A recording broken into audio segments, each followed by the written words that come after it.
The 2024 MLB Draft was absolutely loaded, so today we are going to go back and redraft the first round with who we think should go in each spot. We're not really worrying about team fit that doesn't exist in the MLB Draft. Best player available, according to us. So me and James are going to go back and forth.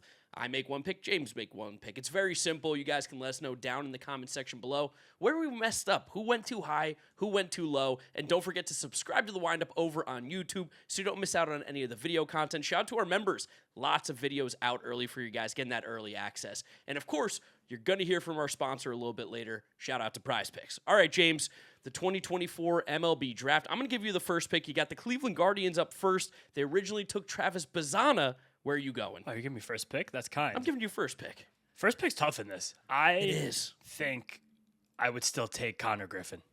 Okay. Connor Griffin going number one. I think Connor Griffin, he showed us a little bit in his first 2 months of Major League action. Now he's injured. Hoping he's okay and back soon, even though there's been some setbacks. But in terms of like a five-tool player who's going to be your 1, 2, or 3 hitter forever with average and play possibly some of the best defensive shortstop in the entire league, you just can't.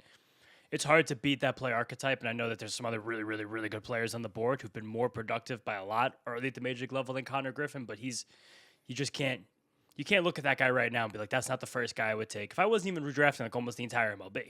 Yeah, no, I think that right now with Connor Griffin, the way that he's shown us how he can play, the growth that he's already shown in just 2 seasons of basically being an adult man and being under major league and minor league development. He's not an adult man yet. He's like 19. He just turned 20. He's 20. He just He's turned 20. 20. He just turned 20. That's an adult. I mean, he can't have a beer yet, and I think he went to prom last year. But He's also married. He's also married, which is insane.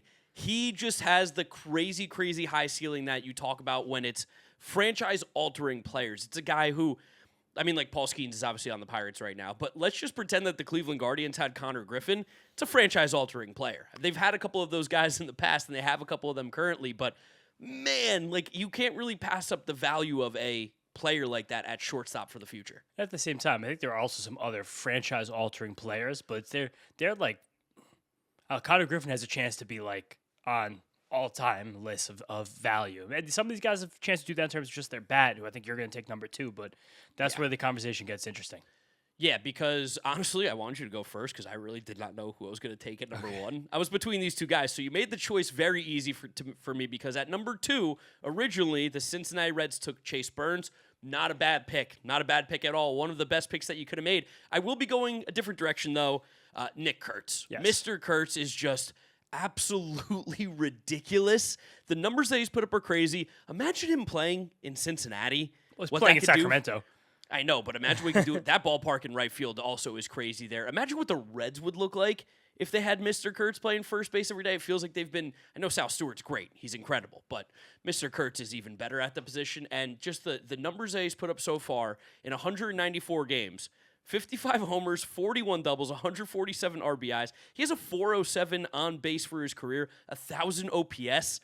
There's really not anything that he does poorly. Like, I guess he strikes out a lot, but do you care when the numbers are this good? He's one of the best pure hitters in all of Major League Baseball. But first, we want to give a quick shout out to today's video sponsor, Prize Picks, America's #1 sports picks app. Use our code HMA to get $50 in lineups instantly as soon as you play your first $5 lineup. So click the link in the description right now, download the app, and make sure you use our code HMA when signing up to get in on this offer. Because Prize Picks is so easy to use. Simply select more or less on a few different players, lock them into your lineup, and then see how they do. My WNBA picks were fire the other day, so we're going to try out the World Cup in soccer. So I'm going with more than 70.5 passes attempted by Bruno Fernandes of Portugal. We know Cristiano Ronaldo's shooting against Uzbekistan, so I've got more than 2 shots on target for his game. And then Josko Gvardiol, a Croatian defender, more than 52.5 passes attempted in his game. What's also great about Prize Picks is that it's available in most states, including New York, Florida, Texas, even California. So make sure you click the link in the description, download the Prize Picks app, and use our code HMA to get $50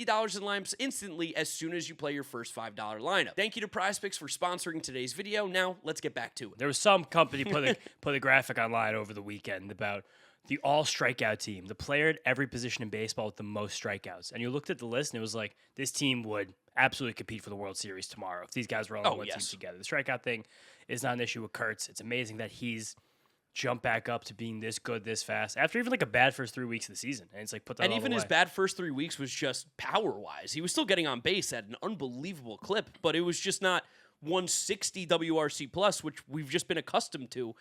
Him or Connor Griffin, 1-2, truthfully, there is no wrong answer. You can go so many different ways. Mr. Kurtz right now is again, at this exact moment, probably makes the Cleveland Guardians a World Series contender for the American League, where Griffin is more of the future plan rather than right now this season. But, I mean, no pick's wrong there. No, and Griffin's just like, it's a shortstop over a first baseman. I think Kurtz will be a better hitter, but I think Griffin will just be a more valuable player. I think that's fair. It's like Bobby Wood Jr. type stuff. So I'm assuming we're snaking? Yeah, you're gonna go back. Just keep going back and forth. Okay, well then I think number 3. This is the easiest pick on the board, besides I guess the last one. This is Chase Burns. Chase Burns, yes. Chase Burns at number 3 originally. This was Charlie Condon to the Colorado Rockies. Unfortunately for Chase Burns, you're not going to be nearly as good as you are, although Cincinnati is a pretty tough place to pitch. I'd love to see what Chase Burns could look like at Coors. If there's someone who could do it, I feel like it's him. I mean, honestly, no, because he needs that vert in his fastball. And I think if you lost some of that, you would lose a lot of his magic because he just has. His vert so crazy still. It is, but like if you lose that, that's how you become one of the best pitchers in baseball with like the best fastball shape in the entire league while you sit at 98 miles per hour and stretch 200 every single outing. Like he's unstoppable. It's like they just have another Hunter Green. The second Hunter Green got injured. Like imagine if they could ever get these two guys rolling at the same time. I'm sure that will happen hopefully in the future for Cincinnati, but he's like built in a lab to be an ace. Like he's got to the major leagues faster than most other high drafted pitchers we really ever see. The strikeouts and everything and the swing and miss stuff was there last season when he debuted. Besides the fact that he got blown up a few times, he was an ace hiding in plain sight because of that. There's also that weird injury murmur about him in spring training that pushed me away from him in too many fantasy leagues. As much as I love like the guy and the stuff and everything, and now he just bullies people. Like he really asserted himself last week. And that instance with Juan Soto that went very viral from Pitching Ninja, where Soto kind of bush leagued him a little bit. He stepped out like as he was coming set, and Chase Burns threw the pitch. And Burns was basically like, F you, dude. And he just went fastball chin, fastball chin, fastball chin, slider below the zone, and just destroyed him. Yeah, no, Chase Burns is phenomenal. Someone that me and you have been hyping up for a very, very long time. Where, I mean, everyone knew he was going to be good, but because his ERA was high last year, because he threw so few innings, people were like, oh, I don't know what Chase Burns could look like. No, this was clearly going to be one of the 10 best pitchers in the country. Country, yeah. Country, play, league, league. whatever, same thing. I kind of, honestly, I was in such college baseball mode because we're talking about country. drafts. Which country? Yeah, America. The best pitcher in the United States, sure, yeah, whatever. All right, so that leads me to the number 4 overall pick, which originally, again, was Mr. Kurtz to the Sacramento Athletics. I think if you were to redo this draft, it's probably J.J. Weatherholt, I think, at number 4. This is exactly how I wrote my big board, 100%. Yeah, I think it's got to be J.J. Weatherholt at 4, while Travis Bazzana is now dropping a little bit, which is kind of funny to talk about in this, and I do think he's going to be one of the next few picks here. J.J. Weatherholt, I think, is a more well-rounded player, where Bazzana, I think, could end up being a better hitter. J.J. Weatherholt's hitting quite well. He's showing more power than we expected, and defensively, he's one of the best defensive second basemen in the league. So good that I think he's the best. Realistically could play shortstop. I don't think that J.J. Weatherholt playing shortstop would be bad by any means. So, yeah, I think Weatherholt would be the easy pick here. Oh, yeah. I have Bazzana a good bit further down my board. I don't even think there's a contest between these two guys at the moment. I think the defensive ability is a big deal. If Weatherholt was on almost any other team in Major League Baseball, he would be the shortstop. He'd be doing a damn good job at that. He could also play third base if he felt like that. Like he's a prospect that, not even a prospect, he's a rookie now, and he's top. He's just behind Nick Kurtz right now in Fangraphs wins above replacement. It's a 0.1% difference, which is completely negligible. Basically, they've both been some of the 10 most valuable players in all of baseball, and he's doing that when he still feels like he has a lot to gain as a hitter. And maybe that's the mistake we make sometimes with a guy like Weatherholt, but he's already gotten to pull the ball in the air more than I thought he would after a season or two in the big leagues. The fact that he's here right now and he's lifting the ball again significantly more than I thought he would at this point in his career, while being one of the single best defenders in the sport. Like we wanted to redraft this draft because it looks like one of the best draft classes ever. And like in a lot of drafts, like Weatherholt would be a clear 1-1 when looking back 2 years later, and he's on a 7-win pace at the major league level. But in this one, he's 4th just because of how nasty his other guys are. But he's unbelievable. He's so good. He's turning around the Cardinals franchise. quite literally making that rebuild go so much faster because you're getting one of the most valuable players in baseball in terms of what he can do defensively and offensively. And like if we were to talk about like one thing, I guess, with his game, the max X velo is crazy how it's so low, but he's still finding barrels consistently enough that it works. Where maybe this is just an anomaly, maybe it's something he grows into. He's not a big dude, but I don't really have any doubts where there are some other guys who don't get to that power in terms of like the exit velo number.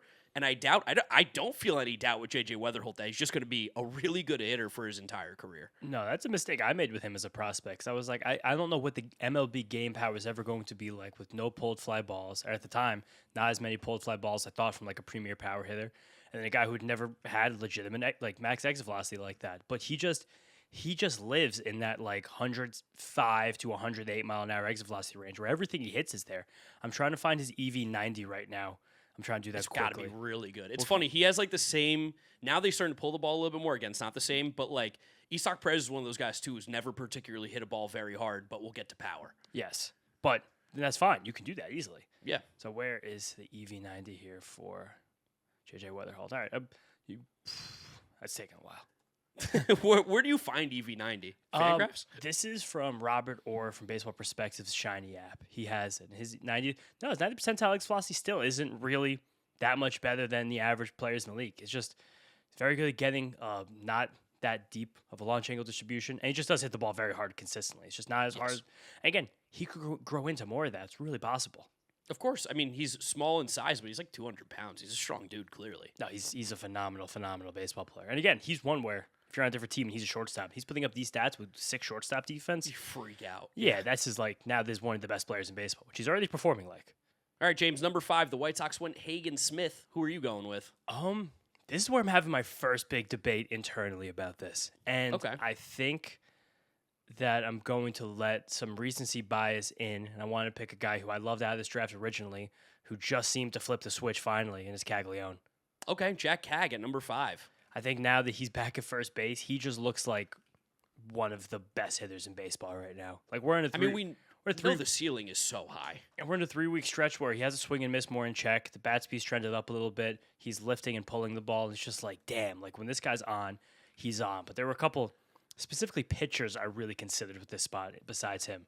Yeah, it is crazy that as soon as you move Jack Cag out of a position he basically never played, he started hitting significantly better. You didn't say, hey, try to hit major league pitching and also try to learn how to play the outfield because he was absolutely abysmal out there. I know he has a cannon of an arm, so that's the reasoning behind putting him in the outfield. You don't want it to be basically dormant at first base. It doesn't really matter, but the fact that he can really just focus on mashing, and you've seen it with the numbers over the last couple of weeks since he got to play first base, that's the Jack Caglione we've been waiting for. And even after kind of just meandering around for 2 months this season, like he's still basically on pace for a 30 home run, 830 OPS season. And if any 23-year-old does that, you're like, wow, that's really, really good player. And if any 23-year-old does that with the kind of underlying batted ball metrics, raw power, bat speed that Jack Cag's doing it right now, you're like, oh shit, this is absolutely going to be one of the best power hitters in the league. I hope we see him in the home run derby this year. That would be a fun one to see because if you look at his spray chart, he doesn't hit cheap home runs. No, every home run's gone by 50, 60 feet. Imagine what it looks like when he just misses it. He would absolutely have the fewest amount of career home runs ever in the history of the home run derby. You think so? He's got 19 home runs in his major league career.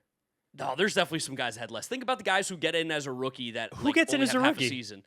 I don't know. I can't think of the name off the top of my head. I don't think they really ever let rookies into that. They should let Jack Cag in. I know he's not a rookie. Yeah, I mean, honestly, I don't even know if he wants to go in. Don't fuck up your swing, young man. Get in there. You're on a roll right now. See, almost a 60% hard hit rate. He didn't get hot until recently. This guy has so many good years of hitting in front of him. No, he's going to be an absolutely phenomenal player. All right, next up, pick number 6, Kansas City Royals. This was Jack Caglione. I'm having a similar dilemma right now where we're clustered. Who this could be? We're clustered. A lot of the guys are the same. I'm gonna go pitching. I'm gonna go Trey Savage. I think at number 6. Okay. I feel like he's just been really good. We saw what he did in the postseason. We've seen what he's done so far this year. He's a unique pitcher, and I do think that there's some risk there. But in terms of the guys that are left, I like Savage more than Bazana. I do love Braden Montgomery, but I probably still like Savage a little bit more. And then even some of the guys that haven't made their debut, I think he's the best of the rest there, in my opinion. Oh, I'll push back because you like Ryan Sloan, don't you? No, my next pick is Peyton Tolley. I like Peyton Tolley, but I think Savage is better. I mean, I like Sloan a lot too, but I'm going to take the guy who's already had tons of major league success. So wait, hold on. So I'm at what was I saying? Number 6? That was the Royals. Yeah. I need to make sure I write this down for our editor so that Definitely. he knows who's going to who. So then at number 7, that would have been the St. Louis Cardinals, J.J. Weatherholt. You're going to give them Peyton Tolley. I'm taking Peyton Tolley with that pick. I think similar to what you said about how weird Savage is. And I was honestly in between those two guys with Jack Cash for that last pick because Savage is still incredible. Like the things we saw him do on the biggest stage are like, it still kind of sticks in my mind sometimes. Like when I see him have bad starts now, I'm like, remember when he did that in the World Series? Like, let's just give the kid a break. But Tolley's kind of the same way. If the Red Sox would have gone a run last year, I think Tolley could have absolutely done crazy things in the big stage. The way he's found a steady floor with so little big league experience while only throwing fastballs, it's like Cam Schlittler, Drew Rasmussen, and like Peyton Tolley. Like they're going to be they're the all fastball guys, and the fact that he's managing to pull this out with absolutely no breaking ball consistency whatsoever, with that insane one of the best pure fastballs from the left side we've seen in the modern era. Like he's a unicorn for me, and when anything else comes into that repertoire, he could just take off like a freak of nature. Yeah, no, he's truly unbelievable. Huge fan of what he has done so far with the Red Sox. He's also just a dude. Like I do love a guy who's a dude and like knows a guy he's that's a dude. Yeah, like a guy that's a dude, knows he's a dude. And Peyton Tolley is one of those guys, and he's just the stuff is electric. He was also one of the top pitchers in college. Like there's really never been a doubt of so is Peyton Savage. Tolley. Yeah, so you Savage too. But Definitely. like you Savage, they're both great. There's really not a wrong pick on either of those. No, definitely not at all. It's going to get a little fun. And now I think I might start mixing in some of the minor leaguers. Well, this is where I'm going with the first minor leaguer, actually. Okay. So at pick number 8, we have the Angels. They would screw this guy up, which is a complete shame because he went to arguably the best organization. Give me Theo Gillen. That was my first one on the list. Tampa Bay Rays, and that was the first one. I loved him out of college or out of high school. He looked really good. He was a fun player, exactly what the Rays want. Super toolsy, super twitchy, fast, strong dude. And this year, I think if I were to do a prospect list right now, he might be a top 5 prospect in all of baseball for me. I think what we've seen him do at high A at 20 years old, homers, stealing bases, getting on base. He just got promoted to Double A now? Today, Double A. Wow. Yeah, I mean, he's on the fast track to where he's probably going to start the year at the major league level next year for the Rays. Could be a Rookie of the Year candidate. His ceiling is ridiculously high. No, he's blatant superstar quality level prospects. You just like he's a 30-30 guy who doesn't have any hit tool issues, who looks like he's going to be a great defensive center fielder. Like it's crazy how good he is. He's going to like shit out like 5-6 win seasons, and his peak could be like 7 or 8 win seasons. Yeah, and this all happened kind of quickly. Player. Yeah. No, like you mentioned, there's no swing or hit issues that you have that you're concerned about at all. Like the exit feelers are great, the swing decisions are great. He hits the ball in the air, steals bases. He's got 30 stolen bases already in the minors. He's a super freak. No, he's incredible. It's good. That was first minor league. I'm happy you popped that off because I have 3 other ones I think are going to be in this mix. But next pick, I'm going to take Carson Bench. Whoa, a little early. You Tell think? me why you're going Bench here. I wouldn't have gone Bench here. Similar, he was next on my big board. I thought him and Gillen were a debate as to who was going to go in this next tier, and I think the next guys after this. Maybe we're going to start to deviate a little bit off each other. But I think so. Bench, we've seen it. We're a little bit closer to it as watching the Mets, covering the Mets, and the way that he clicked that first week of May, and the way he's been playing for 7 weeks since, with now how he's figuring out just getting a little bit more consistent in the outfield. I think he's going to be one of the best corner outfield defenders in the league, and he still mixes in center field, and he still absolutely holds his own there. He swings the bat as hard as anybody in the league with a swing as short as his. His contact rate has gone through the roof after, again, that first month where he looked like the game was just moving very fast for him. This is as high floor of a guy you're going to get this far down on a board like this when we're doing a redraft, and it's kind of similar to what we just said about Gillen, but not to the same star potential. Like Carson Bench is going to just live inside of 3 to 5 win seasons. And when he gets to those peak seasons where, again, he seems like he has a peak ability, like a 90th percentile season to flash 30-30 with elite defense, that's superstar quality from a guy who has much more of a humble profile. And I think that he's someone who's going to just be such a sturdy, solid big leaguer for a very long time. Yeah, you definitely want a little bit, I think, higher floor than some of the ceiling guys. I think that could be still available, which is fine. Again, Carson Bench, I think in any redraft is at worst in that top 15 range, similar to where he was picked anyway. So, like, Carson Bench has shown so much growth, like you said, in the second half of the first half of the season. Shout out the second half of the first half. He's really good in the corner. Everything about him does profile to just be a, like you said, steady MLB player. Like, he's going to be a 3-win player this year. In the first month, he was like a negative. He was a negative. He was one of the worst players in baseball. Yeah, and it's just him still figuring it out. He's still getting it together. Still a lot of development happening rapidly for Carson Bench. Amazing. My Christian Yelich 2.0. 16 guys from this draft have already reached the major leagues. One of those is Ryan Johnson, so I don't know if that one counts, but I will not be picking him. Like, even as deep as, like, we're going to get to guys like Sam Antonacci at some point, who's a 5th round pick. Like, Gage Jump was a comp pick in the 2nd round. Well, who's not very far down my list right now. Well, he's not getting picked by you because at number 10, I'm going Gage Jump to the Nationals. So I had those two guys next to each other. Yeah, I have Gage Jump going to the Nationals. I had Benj a little bit further down. Gage Jump is my highest guy still available right now.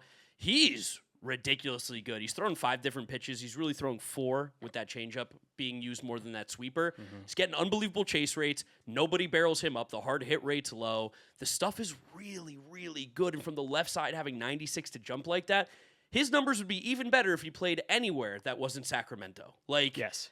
He is going to be one of the better pitchers in the league moving forward. Such a unique profile, too, of the lefty who throws hard from 6 feet tall. You don't see that too often. Low slot. The ball literally jumps out of Gage Jump's hand. I love him, and the Nationals would be pleased to have Gage Jump right now. No, he's so good. I was obsessed with him in offseason content. I'm proud of the A's for calling him up so soon because he was someone that he was a transfer into LSU. He had arm surgery, Tommy John, in college. That kind of helped him unlock this next gear. And then he didn't when he went from high A last year to double A. High A, he was like unstoppable. They had to call him up. And double A, the results weren't that good. But when we have these stuff readings and you see this guy, it's like, wow, a fastball that will miss bats at the major league level. Still not even missing tons of bats, but still good enough not to get barreled up. And he's didn't pitch that well again coming into this year, but the stuff was there, went up, dominant. I'm going to take another pitcher next. This is going to be Ryan Sloan. Wow, Ryan Sloan, number 11 to the Tigers. And I think, honestly, if we redrafted this, he possibly could have gone higher. I had Sloan, Jump, and Benj all here in a tier together, and I know since he got called up at Double A, started 12 games, and the ERA isn't tremendous, but he has a 30% strikeout rate, a 5% walk rate, one of the best whiff rates at the level, one of the best chase rates at the level, one of the highest strike rates at the level, and this is a 20-year-old who's still trying to build out a repertoire as like more of a power change-up fastball righty, which you don't really love that, but now he's figuring out some kind of cutter and a splitter, or the splitter is the change-up, but a slider and a cutter, and it looks like he's going to be another classic Mariners ace. The second they deem him ready, or the second they have like 3 pitching injuries at the big league level. Well, they're doing the piggybacking now, so they might call up Brian Sloan and let him piggyback off of somebody because they're obsessed with that horrible idea that doesn't work. I think they're trying to show respect to Luis Castillo. And they shouldn't. At this point, like, you just kind of have to look yourself in the mirror. This is a business. If I've learned anything from English Premier League soccer, you can't pay respect to the legends, to the greats. And Luis Castillo's not even one of those for the Mariners. The Premier League is cutthroat. It's like, as soon as you become old and unplayable, they're like, go play in the MLS. Get out of here. I remember they did with like Steven Gerrard and Frank Lampard. It was like John Terry. It's like, you're not going to let these guys retire with the club? That's insane to me. I think Gerrard did retire with Liverpool, didn't he? No, he went to LA Galaxy. Please talk about Liverpool for a minute. Yeah, he might have maybe came back to like retire, but like at some point he left and went and played in the MLS. Luis Castillo, like, I understand he's a veteran. They've got to let this piggybacking thing die. Like, you can't keep doing that. But that's more actual baseball talk. All right. At number 12. Number 12 with the Red Sox. I am so tempted to take Braden Montgomery in the exact spot that he was taken for the memes. I do think it's time for Travis Bazzana to go, though. I think definitely next to my board. Yeah, I think he's number 12. It was tough.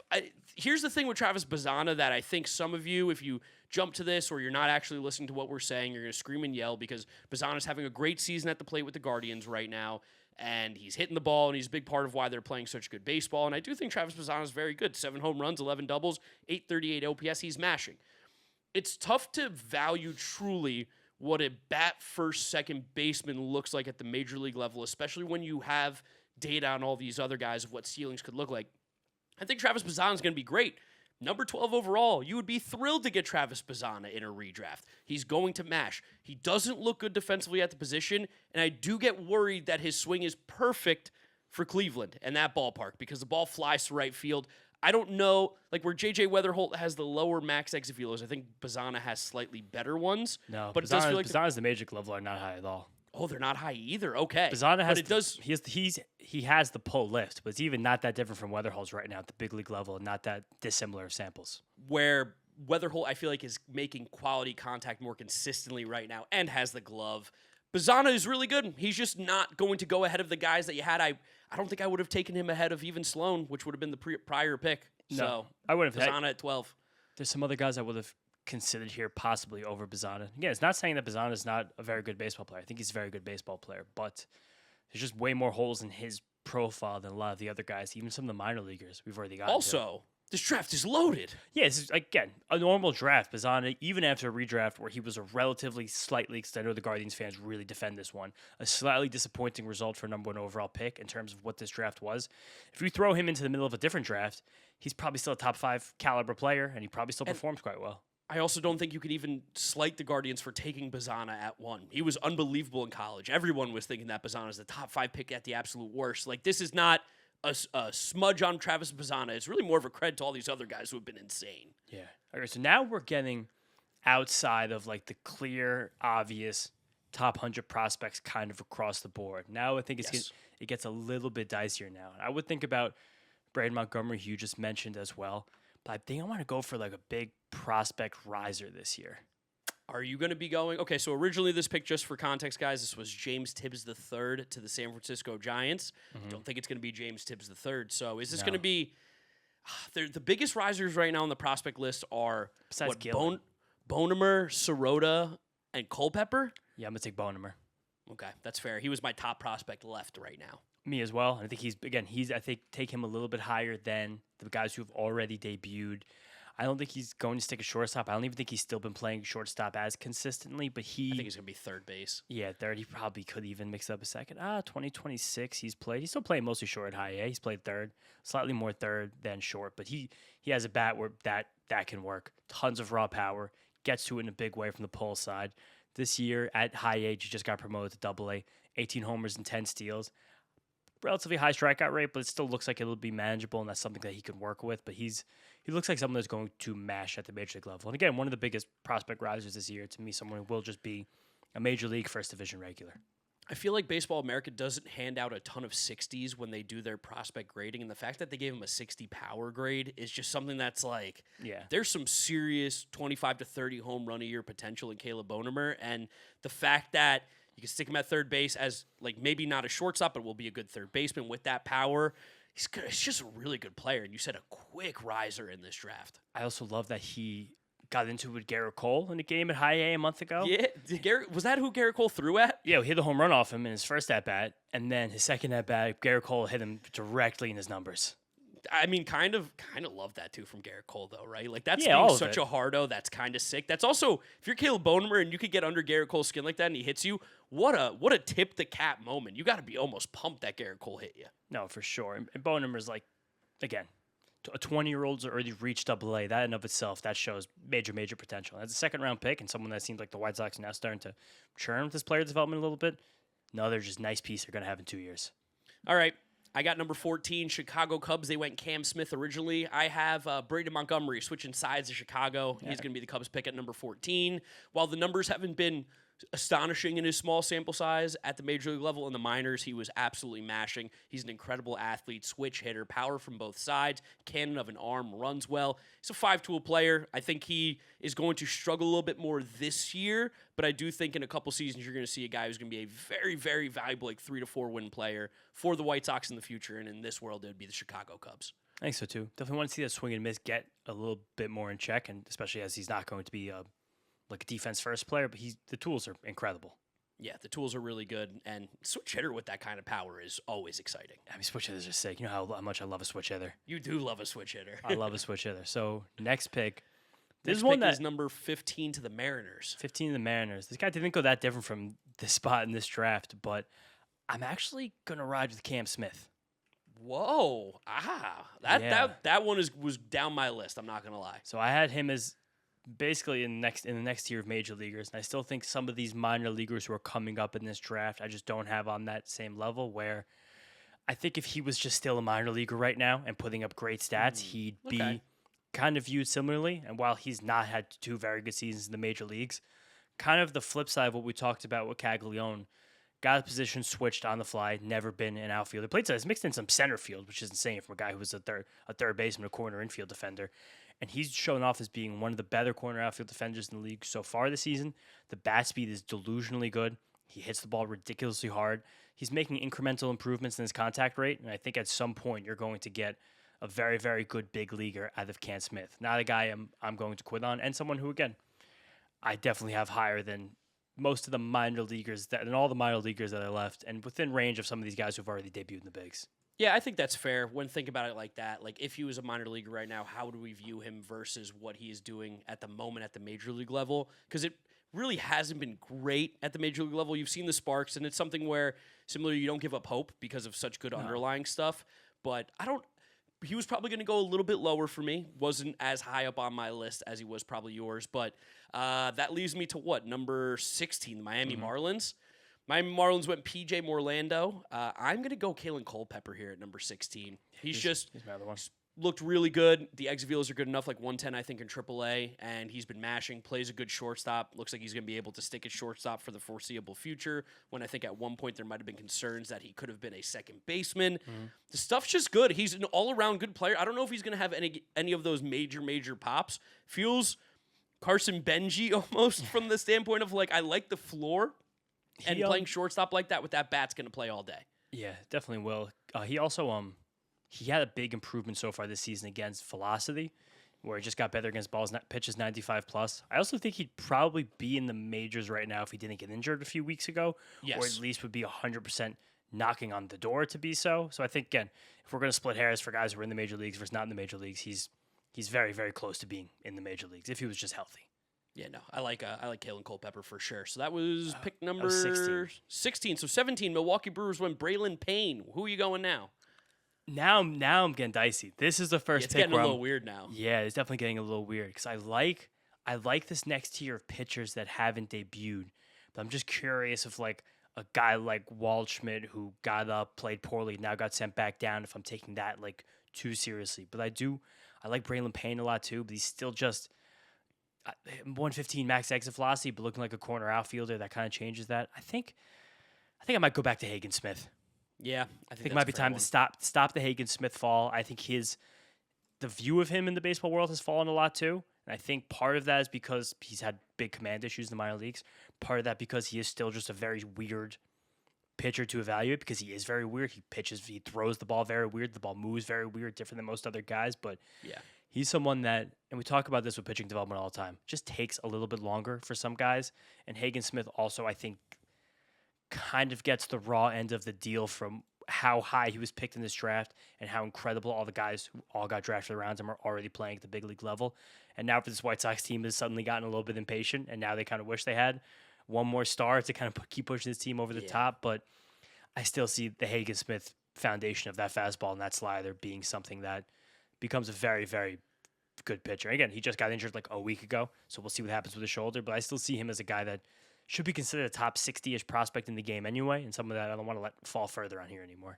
Yeah, no, Hagen Smith, I think, like, especially coming out of college, he was so ridiculously good at Arkansas. So he's someone who, pitchers we know are not linear. Their development's not linear, especially the left-handed pitcher. They can peak at like 26, 27. The stuff is still so good. So I do like Hagen Smith going there. Can I stop the drop on another guy too? Yeah.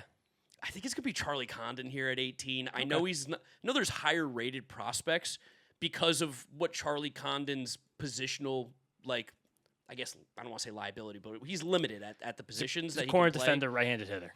Yeah, corner defender, right-handed hitter, and probably ultimately might end up just being a first baseman. But this year at AAA, while it is Albuquerque and the ball does fly, the exit velo stuff looks really good. I do think from a process standpoint, Charlie Condon at the absolute worst would be a top 20 pick in a draft, and you just don't see big power fall too much. Like, I do like Mike Sirota and a couple other guys better as prospects, but I do think with the tools that Charlie Condon has and the power that he shows, it's hard to give up on a guy who legitimately could be a 40 home run a year player. Yeah, definitely could be. I'm going to take Sirota with my next pick. So Sirota would be number 19 to the 19. New York Mets. Wow. Oh, look at that. That worked out pretty well. Nice. I mean, Carson Bench was off the board. We needed an outfielder. Yeah, and Mike Sirota's great. Sirota is a guy who, it's similar to Bench. He if he was a part of an outfield that didn't have the best defenders, he could definitely be a center fielder, or he's going to wind up being a great corner outfield defender. We've heard that there's big increases in his exit velocities this year. Again, don't have all the stats in the world on him, but we're seeing he's one of those classic low swing rate guys in the minor leagues. Yes. Which sometimes that can go either way. That was another thing that weirdly made me a little bit nervous about Weatherholt. I was like, can you swing sometime, young man? But at least at that level, why ever chase? If you know they're going to wind up making a mistake, just wait, punish that mistake. 20% walk rate, AA is like obscene. It's almost so high where you're like, I don't know how that's going to keep working out. But there's a thing that the Dodgers prospects, they almost tell them sometimes don't swing. It seems like. I think if you look at the run values of swings versus takes, there's a lot of compelling arguments that players should be swinging less. I don't want to watch that version of baseball, but a team like the Dodgers, I'm sure, is telling their guys something like that. But Soroka, another one who he could definitely be a top 20, top 30 prospect on the list right now, and I wouldn't say that's a bad decision. No, wouldn't bat an eye at that. All right, number 20, we've got the Toronto Blue Jays who took Trey Savage here. He's already off the board. I'm going to go with the shortstop, Bryce Rayner. I really liked him out of the draft. He got bumped up to high A after struggling in low A, and he's been lighting the world on fire at high A. The stuff looks really good. I always loved his swing. I think he's going to stick at the position as well. You love his swing? Love his swing. His swing is bizarre. I love it, though. He hits the ball so well. The contact's great. I don't care where his hands start. I care about where it goes and point of contact. And point of contact, it looks very, very pretty. He was also one of my favorite guys coming out of this draft. Just does make loud contact, and I think will be a very, very good player. When I am looking at the prospects left here, of course, I always go bat over pitcher. There's some great pitchers still available. But, yeah, there are. I see, of the major league guys left, it's like Antonacci, Christian Moore, Ryan Waldschmidt. I like Bryce Rayner more than those guys in terms of a ceiling. I think Antonacci is going to be the highest floor of all of them, which is a discussion to have about where you go in a draft here. And then of the prospects underneath him, none of them I particularly care for much more. There's one guy that I think is going to be a conversation for sure in the next couple picks, but I'm going to go Rayner instead. Yeah, that's fair. Rayner, I was so nervous about that shoulder injury that he had, and he played so horribly after that. And I always just get worried about guys with the weird setups as the velocity gets higher and higher they have to face. It's fair. So that's something. So I do wonder if there will be some kind of mechanics reworking for Bryce Rayner. Because guys, look up Bryce Rayner swing, guys, if you're listening to this. It's bizarre. When he stands on the plate, you're like, what is he doing right now? It's kind of like Spencer Jonesy. It's whenever the contact is made, though, that's the most important thing. Like, all the setup stuff is bizarre. Yeah, and then he's ready to go. As soon as and he's a big dude. Like, I like the way he swings the bat. No, definitely. And he'll probably just be he was also a two-way guy who now is just full-time going to be a shortstop. Probably should still be a top 30. Rayner was a two-way guy? Yeah, high school. He was throwing hard as a pitcher. Did not know that. I only ever saw him as a shortstop. Didn't know. Yeah, I guess it could be why the shoulder's all fucked up now. But next pick, going to stop another fall. I'm just going to take Ryan Waldschmidt. I know that there was a miserable last few weeks for him at the big league level, but I saw a plus athlete with plus raw power who actually handles center field defensively. Sometimes it's just not, I don't know, it's not that much more difficult to see a high-value player than just seeing that, despite kind of falling apart for those last 3 weeks he was up in the big leagues. Yeah, no, he I don't know what he's a weird guy where I think his exit velos have been good. I think he even had a good exit velo in spring training that kind of like made you go like, oh, like a little bit of a pop-off. But, yeah, he's been not the most powerful guy to play in terms of lifting it, but the center field defense is legit. Yeah, it's like legit enough to be like you can mix it up there. And someone said about some of these other guys. Looks like he could be like a great defensive corner guy. Mess around center while he's still in his physical prime. I really want to take Ronnie Cruz because he had some crazy helium this year. You mean Seaver King? No, Ronnie Cruz got drafted in the third round this year who's in by this the draft Chicago Cubs. Yeah, I know. I'm really tempted to take him, but he has hit such a snag at the next level that I do think that the crazy helium is now taking a little bit of a thing. He still is 19, though, at high A, so it's like he's supposed to do this. I don't think I'm going to go Ronnie Cruz just yet. I do think he's going to get picked in this first round. It's just not going to go there yet. So the Orioles at number 22. Oh, man. Devin Fitzgerald's been great. Cam Caminiti's really good. I like him on the left side. It might just be Cam Caminiti for me. Fitzgerald's incredible. I know. I'm going to go Cam Caminiti. He really is good from the left side, and he could be a frontline starter with a good fastball from the left. You kind of just take those at this point. It's a little bit further down or a little bit higher up than probably he originally went by 2 spots, but stuff's good, and stuff plays, and he's, 19 or 20 years old? I like Cam Caminiti a lot. All right, good shout. I did not know Devin Fitzgerald was in this draft. I would have taken him 2 rounds ago if I did. I totally missed it in my scroll. But Devin So you're going Fitzgerald, to take him now? he's my next pick. Absolutely. Right. I would have taken him over, possibly over Sirota. I don't know. Maybe not over. Yeah, not over. Yeah, it's probably right. He It's probably definitely- goes in this range. I would have taken him over Waldschmidt for sure. Okay. Well, you got him now. And you know who he goes to, James? You son of a bitch. You let him drop to the Dodgers. Yeah, that's a pain. But Fitzgerald's a guy since the trade to the Nationals, big part of the Mackenzie Gore package this offseason. Him and who's your guy? Gavin Fine was the other one? Gavin Feen. Gavin Feen. He's added a bunch of power. He looks like he's going to stick a shortstop defensively. Another switch hitter. Just looks like someone who is rising a lot on the prospect list that are much more actively updating, already becoming like a top 50, 60 prospect with some room for more. You know, he's a very, very good ball player. A dude who's just feels like a ball player, too. A guy that I think is going to end up weirdly being the piece of that entire trade. Oh, I think he kind of always was. Maybe Fine. Fine. I think Fine Fiend. I always forget how to pronounce it because it's spelled so weird. I defer to you in the draft stuff more so. I know. I forgot because he's not really doing enough to get my attention right now. All right. That puts us at pick number 24, which is the Atlanta Braves. I am between Antonacci. I do like Christian Moore. I think Christian Moore in any other organization is a great pick here. So I'm gonna go Christian Moore. Did you see his weekend? He's not an outfielder. He also did that thing at third base, and he's also struck out 7 out of 8 plate you appearances. just got to remember it's the Angels. You got to remember it's the Angels, and I think the bones for Christian Moore are good to still be a first-round pick. I'm gonna go Christian Moore, Brooklyn kid as well. So to me, Christian Moore at number 24 to the Atlanta Braves. I think in an organization that knows how to develop players, guys who actually need development, which is what Christian Moore is, and similarly to the Cam Smith thing, like I don't think he should be at the major league level right now. Yeah. I think he's a guy who probably needs a little more seasoning, and I think he'd be good for the Braves. Like even at AAA in Salt Lake, he did show good plate discipline. He was walking as much as he was striking out with good power potential, and I think should be playing second base instead of left field because he's not an outfielder and looked abysmal out there. Give me Christian Moore at number 24. Yeah, Christian Moore 24 is good. Probably a little bit too much of a fall for a guy with those kinds of raw tools. And here I'm going to take Braylon Payne, another guy who's risen sharply this year. Now, again, as a lefty bat, who I think the Brewers are they're throwing him in center field now. Padres. He would totally be a Padres player. Like big kid. Again, Summer League also drafted out of high school, back-to-back picks as Theo Gillen in this draft, Texas kids. And both going to be center fielders, Payne a little bit further behind. There was more fear of swing and miss. And he's getting that swing and miss is coming up in a big way right now at high A, but crazy power speed. And again, figuring out in center field as a 70 grade speed guy. I think he's someone who looks like he's going to be a definite major leaguer to me. Next up, pick number 26. The Yankees went Ben Hess. There's some consideration there, but I won't be going Ben Hess. I'm going to be going with, I think I'm going to go Seaver King here. I think Seaver King's dropped enough to the point where I think he's got to go. He's been playing pretty well at AA for the Nationals this year. All-around good player. Again, I don't think any of the tools are that would scream like superstar, all-star caliber player, or even like one of the best shortstops in the National League for the future.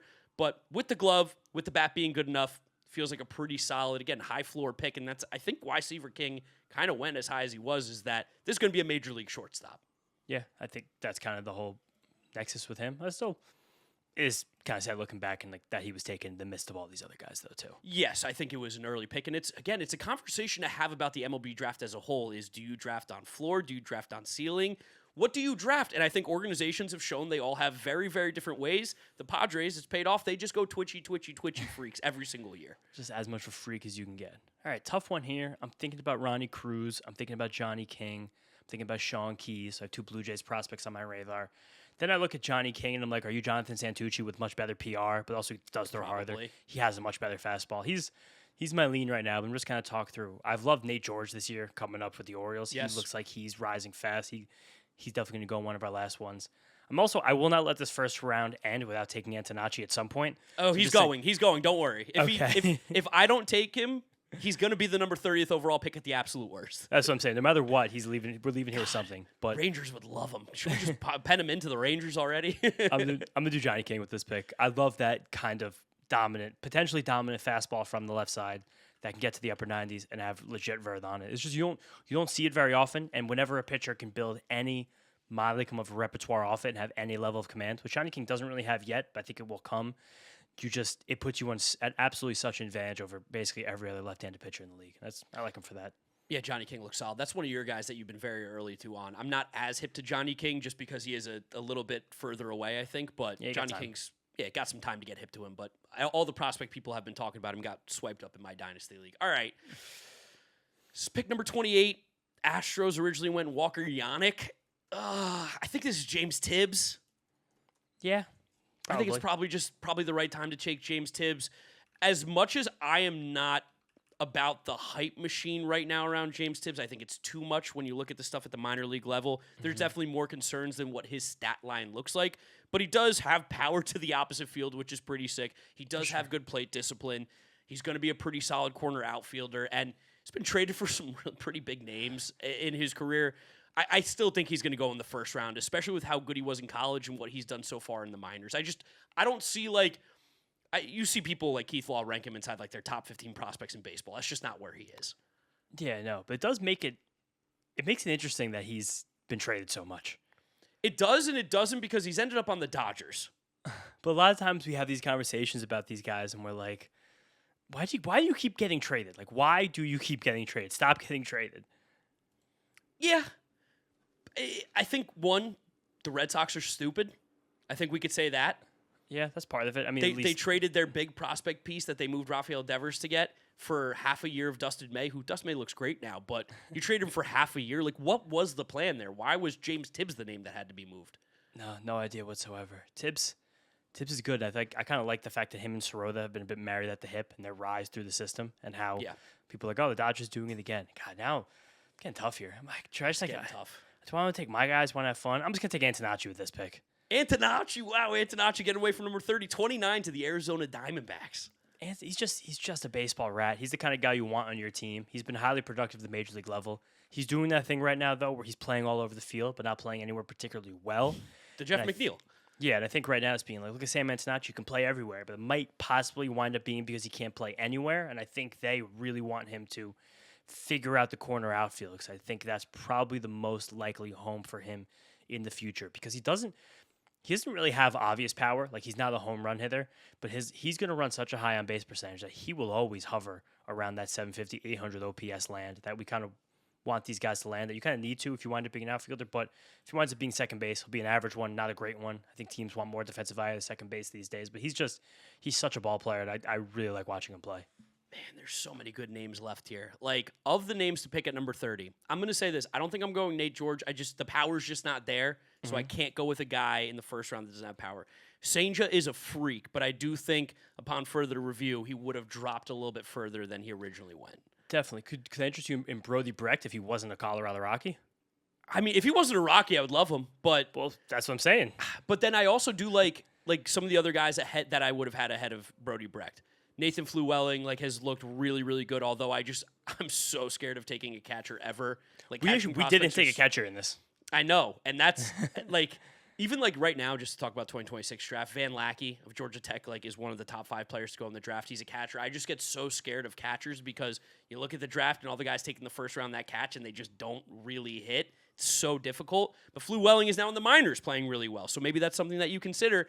Ronnie Cruz is one of the biggest risers this year. Jackson Kent's been a prospect in the Nationals farm system that's really good. Chase Harlan has been really, really good for the Dodgers. Harlan's been great. If we want to talk about more guys. Is this, Ben Hess, but you still have, Steven. Cal Steven, Sean Keys was still on my board. Santucci was on my board. Griff Burkholder kind of fell since the draft. He's on my board. I didn't have any of those guys there. No. Is this just boring? I'm kind of leaning Chase Harlan. Is that fair? I think Harlan or Cruz are the best prospects left. Yeah, in terms of the prospects with the most intrigue, and Chase Harlan is just showing the power, and he's absolutely dominating A-ball. It's so low, but he has similar numbers to Ronnie Cruz, just doesn't have the disappointing at high A. They're both 19 years old. Yeah, I'll go Chase Harlan at number 30. Chase Harlan. Who was number 30 originally? The Texas Rangers went Malcolm Moore. They went with a catcher. We did not take a catcher. 0 catchers.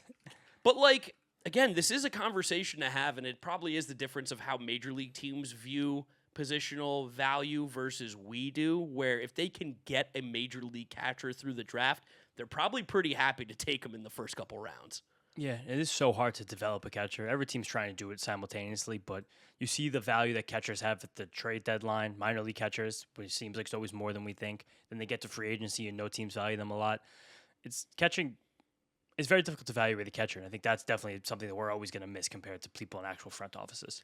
Gotta say, pretty insane first round. The fact that there's probably close to 10 names that could have been any of these last 5 picks, absolutely loaded draft. And there's still some guys that probably haven't even come close to being called up yet that will be very good Major League Baseball players. Again, just the fact that 16 of these guys have already hit the major leagues. 5 of them you could already consider. 4 of them, some of the best players literally in baseball. Not 3 of them. 3 of them are some of the best players in baseball. And so many prospects who've just gone kind of nuclear in the last 12 months. Yeah, absolutely love it. You guys can let us know down in the comment section. Do we miss anybody? Who should have been drafted in the first round that we did not mention? Who did a better job drafting, me or James? Let us know in the comments. Don't forget to subscribe to the Windup over here on YouTube. Shout out to everybody listening to us, Apple Podcasts, Spotify, wherever you get your podcasts. You can follow James on social media at James Shiano. And I'm Draft Nick. Mark, catch you guys on the next one. Peace out.